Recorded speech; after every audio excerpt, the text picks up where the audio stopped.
자, 우리 근호를 포함한 식의 계산 1에 이어서 1은 곱셈과 나눗셈에 대해서, 그치? 제곱근 계산 중에 곱셈과 나눗셈에 대해서 공부했고, 그리고 그 제곱근표 읽는 방법, 그리고 제곱근표에서 없는 제곱근 값을 구하는 방법까지 공부했는데, 이번에는 제곱근을 포함한 식의 계산에서 제곱근의 덧셈과 뺄셈에 대해서 한번 생각해 보도록 합시다. 덧셈과 뺄셈, 요렇게. 자, 우리가 제곱근의 덧셈과 뺄셈을 공부할 때는 동류항이라는 개념을 좀 생각해야 될 것 같아요. 동류항. 물론 동류항의 정확한 수학적인 의미는 그 식의 문자와, 그러니까 그 항의 문자와 차수가 같은 것을 동류항이라고 해. 동류항. 문자 그리고 차수가 같은 것들. 그럼 그게 제곱근의 연산 중에서도 덧셈 뺄셈에서 어떻게 이용되는지 한번 보도록 할게. 자, 우리가 가정을 하나 할게요. 지난번에 쌤이 곱셈 나눗셈 할 때도 뭐 A, B가 양수이고 MN이 유리수다 이런 가정을 했었지. 자, 이번에는 L 그리고 M 그리고 N이 유리수이고 A가 양수일 때 이렇게 놓고 한번 제곱근의 덧셈 뺄셈을 해보도록 할게요. 첫 번째, 자, M 루트 A 더하기 N 루트 A라는 이런 제곱근 계산이 있다. 자, 그러면 지금 공통적으로 루트 A가 이렇게 들어가 있는 상황이잖아. 이걸 선생님이 동류항 개념으로 생각해라 라고 말을 한 거였어. 그러니까 근호 안에 같은 수가 들어가 있을 때만 덧셈 뺄셈이 계산이 된다 라는 것을 꼭 기억하셔야 돼요. 다시, 근호 안에 들어가 있는 수가 같을 때만 제곱근의 덧셈 뺄셈이 계산이 된다. 그러니까 마치 동류항처럼 생각을 하는 거야. 동류항이 문자와 차수가 같은 항을 동류항이라고 하잖아요. 그래서 그 개념을 생각해. 자, 그러면 덧셈일 때는 앞에 유리수끼리 계산하고 뒤에 공통으로 들어가 있는 근호가 붙여집니다. 이렇게 해서 m 루트 a 더하기 m 루트 a는 m 플러스 n 루트 a예요. 자, 두 번째, 요 아이들을 빼도 똑같이 계산이 됩니다. 다만 이 앞에 있는 유리수가 있잖아요. m과 n이 유리수지. 근데 여기서도 마찬가지로 루트 a가 이렇게 근호 안에 똑같은 수가 들어가 있어. 이렇게 될 때만 유리수끼리 중간 연산부호에 따라 m-m으로 계산되고 루트 a가 이렇게 붙는 거죠. 그래서 요렇게를 동류항 개념으로 생각해줘라 라고 말을 한 거였어. 자, 그러면 항의 개수를 조금 우리가 많게 해서 m 루트 a 더하기 뭐 n 루트 a 빼볼까 한번? 빼볼게. L 루트 A 뭐 이런 계산이 있다라고 가정했을 때 여기에서도 근호안의 수들이 전부 다 같기만 한다면 앞에 유리수들끼리 연산부호에 따라 계산을 하면 된다라고 생각하면 돼. 그러면 M 플러스 N 마이너스 L 하고 루트 A 이런 식으로 계산하면 되겠다. 이게 이제 근호를 포함한 식의 계산에서 덧셈 뺄셈에 대한 계산입니다. 아셨죠? 그래서 우리가 이제 그 다항식에서도요 동류항끼리 덧셈과 뺄셈이 됐던 거 기억나지 얘들아? 동류항이 아니면 계산 안 됐어. 3x-2y라는 수는 더 이상 계산할 수 없는 수죠. 그냥 이 자체로 답이었듯이 우리가 문자와 차수가 같은 아이들끼리 덧셈 뺄셈 되는 것처럼 다항식에서도 제곱근에서도 근호 안의 수가 같을 때만 우리가 계산을 할 수 있다라고 생각하는 거야. 자, 한번 해볼까? 뭐 그냥 간단하게만 해볼게요. 루트 3 플러스 루트 12 마이너스 루트 27 뭐 이런 것으로 계산한다고 합시다. 그러면 우리가 앞에서 근호 밖으로 뺄 수 있는 아이는 무조건 뺀다라고 약속했잖아. 그럼 걔네를 밖으로 빼볼게. 루트 12는 2 루트 3이고요. 루트 27은 3 루트 3이에요. 이렇게 다 빼버릴게. 그러고 났더니 루트 3이 마치 동류항처럼 근호 안에 같은 수들이 들어가 있지. 그러면 앞에 유리수들끼리만 계산을 하는데 유리수가 1 앞에 1 생략돼 있지만 1 있었고 그 다음에 2 있었고 마이너스 3 이렇게 하고 루트 3 이런 식으로 계산한다고 했잖아. 나중엔 이렇게 너희가 안 할 거야. 익숙해지면 이런 계산 안 하고 이제 요 정도는 머릿속으로 계산이 될 거예요. 자, 그러면 요거 0이죠. 요거 0 맞아? 그러면 얘는 어떻게 되는 거야? 없어지는 거죠. 전부. 0 곱하기 루트 3은 0 아니에요? 그래서 얘는 답이 0. 뭐 이런 식으로 계산이 되겠다라는 거야. 하나만 더 해볼까? 뭐 루트 18 마이너스 루트 2 플러스 3 뭐 이런 계산이 있다라고 했을 때 루트 18은 밖으로 빠지는 애야. 어떻게? 루트 18은 3의 제곱 곱하기 2죠? 그러면 3 루트 2 이렇게 계산되고 마이너스 루트 2 플러스 3인 거야. 자, 그러고 보니까 여기 근호 안에 루트 2라는 아이가 공통으로 들어가 있지? 자, 그러면 3 마이너스 1 해서 2 루트 2 플러스 3 이렇게 계산 결과 나오는 거죠. 이거 무슨 수야? 그치? 무리수. 됐죠? 이런 식으로 해서 우리가 계산할 수 있겠다라고 정리를 해 놓으시면 되고요. 됐죠? 자, 그 다음에 우리가 근호를 포함한 식의 계산에서 분배 법칙과 혼합 계산에 대해서 알아볼 건데, 분배 법칙도 모르는 사람 없고 혼합 계산도 뭐 모르는 사람 없을 테지만, 그게 제곱근 안에서 어떠한 법칙과 계산 순서를 갖고 가는지를 한번 생각을 해봐야 돼. 분배 법칙은, 자, 선생님이 세수를 양수라고 놓고 시작할게요.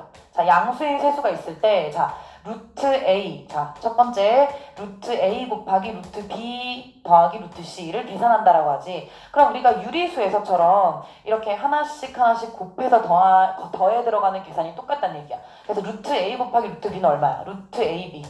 또 루트 A 곱하기 루트 C는 루트 AC가 되겠지? 그래서 요렇게 한번 계산해서 이런 식으로 계산이 되겠다. 이거 무슨 법칙이야? 그치? 분배 법칙이지? 분배.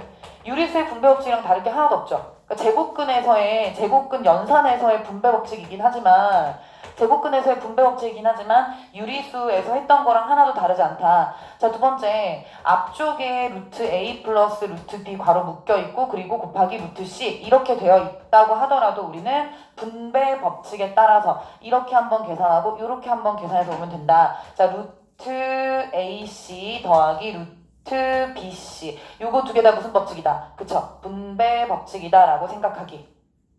됐지? 이제 나중에는 이 안에 양수인 어떤 상수가 들어가 있겠죠, 이 안에. 됐지? 자, 그 다음에 제곱근의 혼합 계산. 이제 제곱근 연산 다 배웠거든요. 4층 연산 다 했잖아. 그치? 곱셈, 나눗셈 먼저 했고, 그리고 지금 덧셈, 뺄셈까지 했어. 그럼 그렇게 다 4층 연산이 한 식에 나와 있는 계산, 즉, 혼합 계산에서 어떻게 우리가 순서를 지켜서 계산을 할까에 대해서 생각해야 되는데, 순서가 있어요. 혼합 계산의 순서를 좀 선생님 적어줄게. 요 순서에 맞춰서 우리가 혼합 계산하도록 한다. 자, 첫 번째, 괄호를 푼다. 자, 괄호를 푼다라는 건 뭐냐면 분배 법칙을 이용해서 괄호를 푸는 거야. 그래서 우리가 제곱근의 계산에서 이렇게 빼는 게 유리수처럼 분배 법칙 쓰는 게 있구나라는 걸 배우는 거지. 자, 분배 법칙으로 일단 괄호를 풀어주고, 괄호가 있으면, 괄호가 없으면 이건 할 필요가 없죠. 만약에 괄호가 있다면 괄호부터 풀고, 그 다음에 제곱인 인수가 있다면 제곱인 인수는 밖으로, 자, 제곱인 인수는 밖으로 꺼내고, 그리고 유리화를 한다. 선생님이 이거 간단하게 쓴 건데 중요한 말들 다 들어가 있어. 자, 우리가 루트 안에서 밖으로 뺄 수 있는 아이가 있는 경우가 있어. 어떤 경우가 있지? 그치, 루트 안에 제곱수가 들어가 있는 경우. 그런 경우는 밖으로 일단 먼저 빼주고, 이거 너무 중요하다고 선생님이 유리화 설명했었어. 자, 유리화, 분모의 유리화예요. 분수식에서 분모가 무리수일 때 이렇게 유리화로 만드는 과정을 한다. 그래서 유리화를 반드시 해준다. 두 번째고요. 그 다음에 계산 순서를 지켜서 해주는 거야. 계산 순서는 우리가 초등학교 때도 배워요. 계산 순서. 사칙 연산에서 곱셈과 나눗셈을 먼저 해주고, 그리고 덧셈과 뺄셈 순서로 계산을 하는 거야. 그런데 만약에 곱셈과 나눗셈이 동시에 들어가 있어. 그러면 곱셈과 나눗셈에서도 순서가 있나요? 라고 물어보는 학생들이 있는데, 곱셈과 나눗셈이 동시에 나와 있으면 그건 그냥 순서대로 해주면 돼요. 아시겠죠? 순서대로 계산해주면 돼. 그래서 요런 순서로 우리가 제곱근의 혼합 계산을 할 수 있겠다. 자, 그럼 몇 개만 계산을 좀 해보도록 할게요. 예를 좀 들어봅시다. 자, 일단 4 루트 2 나누기 어떨까? 루트 2분의 1 빼기 마이너스 루트 28 나누기 루트 7. 참 복잡해 보이지, 그지? 이렇게 계산하는 거. 자, 이거 지금 어때? 맞아요. 혼합 계산이에요. 혼합 계산. 혼합 계산인데 첫 번째 단계인 괄호를 푸는 건 우리가 지금 이 계산에서 없어. 그지? 괄호가 없기 때문에 분배 법칙은 해서 괄호를 풀진 않을 거야. 자, 그럼 두 번째 뭐였어? 제곱인 인수를 밖으로 꺼내준다. 자, 그렇다면 4루트 2하고 요거 곱셈으로 붙이면서 루트 2분의 1의 역수인 루트 2가 이렇게 오게끔 하는 것까지는 상관이 없어요. 아직 계산한 거 아니잖아, 두 개. 그치? 이거 그냥 나눗셈을 곱셈으로 붙인 것 뿐이니까 이렇게 붙이고, 그 다음에 얘가 지금 괄호 밖으로 나올 수 있을 것 같아. 그치? 4, 7에 28이니까 루트 28은 2루트 7로 나올 수 있거든요. 2루트 7로 고치고, 그리고 여기 나눗셈도 곱셈으로 고치면서 루트 7의 역수인 루트 7분의 1 이렇게가 나와주면 이제 우리가 전부 근호 밖으로 뺄 수 있는 아이들 전부 다 뺀 거야. 자, 그 다음에 뭐 해야 돼? 우리 유리화를 하라고 했어요. 유리화. 그치? 그런데 여기에서 우리가 지금 유리화 해야 되는 아이가 루트 7이 유리화를 해야 돼요. 그쵸? 그럼 루트 7 한번 유리화를 해볼게. 자, 그러면 앞에 4루트 2 곱하기 루트 2 마이너스 2 루트 7 그리고 요거 유리화하려면 어떻게 해? 그치? 아래로 루트 7 한 번씩 더 곱해주는 거지? 그러니까 루트 7 곱하기 루트 7이니까 7분의 루트 7 이런 식으로 유리화까지 해줬다. 그 다음 어떻게 하기로 했어? 계산 순서를 지켜서 곱셈과 나눗셈을 먼저, 덧셈과 뺄셈을 나중에 하기로 했지? 자, 그러면 우리 먼저 여기 계산하고 여기 계산해서 둘을 빼면 되는 거야. 그치? 이쪽 먼저 계산하자. 4루트 2 곱하기 루트 2는 4, 2, 8. 그쵸? 그 다음 이쪽을 계산하려고 하니까 부호는 이 둘은 일단 그 둘의 부는 마이너스라고 봐야겠죠? 자, 그러면 2루트 7 곱하기 루트 7이니까 7분의로 올라갈 거야. 7분의 2 곱하기 루트 7 곱하기 루트 7이야. 근데 루트 7 두 번 곱하면 7이잖아. 그럼 2, 7에 14인데 마이너스고 근데 약분이 되죠. 2로. 그쵸? 자, 그럼 결론적으로 유리수끼리의 계산이 되네. 8 마이너스 2 답은 6 이렇게가 되는 거야. 자, 근데 요 단계 있죠. 요 단계 보이시죠? 요 단계에서 선생님이 루트 7을 아래 위로 곱해서 유리화를 해줬어. 이게 지금 유리화를 한 단계잖아. 근데 사실 이 단계에서 이렇게 루트 7끼리 약분하실 수도 있어요. 알겠지? 루트 7끼리 공약수는 루트 7이라고 볼 수 있잖아. 그래서 루트 7끼리 이렇게 약분해서 바로 마이너스 2로 계산해도 된다. 이렇게 생각하도록 합시다.